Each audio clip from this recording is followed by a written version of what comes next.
Now, thousands of parents were able to access 15 free hours of childcare for their 2-year-olds from yesterday, the first step in the government's childcare expansion. However, childcare providers have warned that the government's plans to provide parents with access to this are insufficiently funded. Well, joining us now is Shadow Chancellor of the Duchy of Lancaster, Pat McFadden. Very good to see you this morning, Pat. First and foremost, for lots of people, on principle, this is a really good thing for families. It sounds great for them. Can the Labour Party guarantee that those entitlements will stay for those families under a Labour government? Well, I don't think the government can guarantee that the entitlements will be there. We are pleased that childcare is higher on the agenda. A high-quality nursery place is a really good start in life for a young child. It helps prepare them for school. They can do a lot of learning before they even get to primary school, and it's really good if they can get the place. It's also good for parents who can go back to work and contribute to the economy, and childcare at the moment is really, really expensive. So we've campaigned for better childcare for a long time.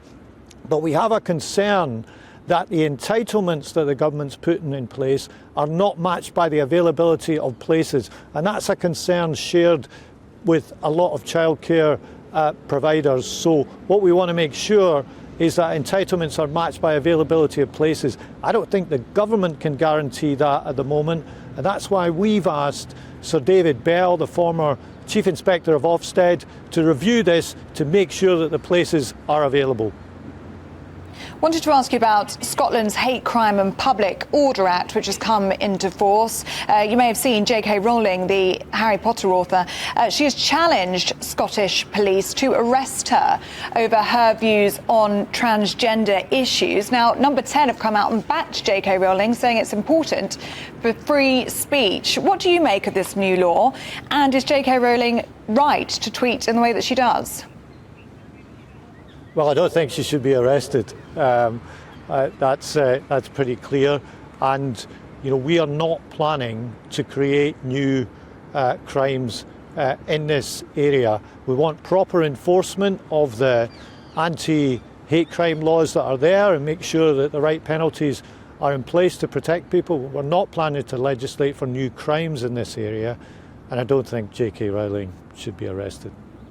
Do you worry about what this means for free speech in Scotland?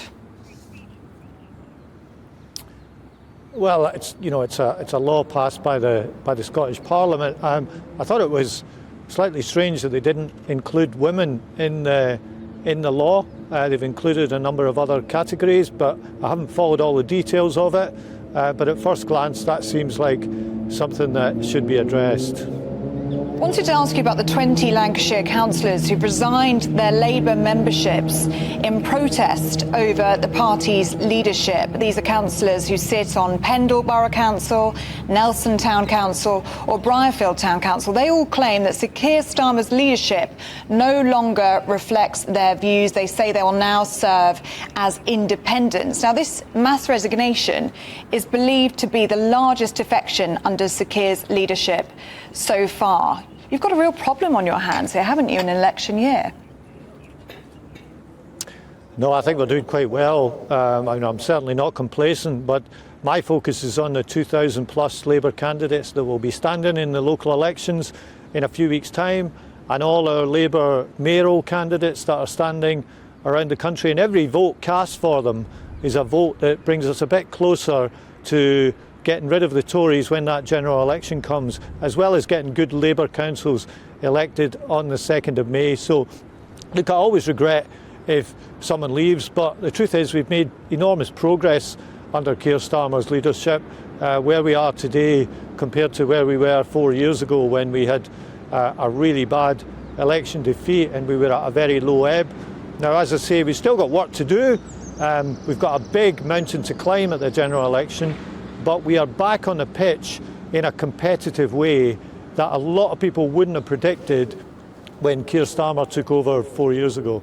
Pat, got to leave it there. Pat McFadden is Labour's National Campaign Coordinator. Thank you for your time this morning.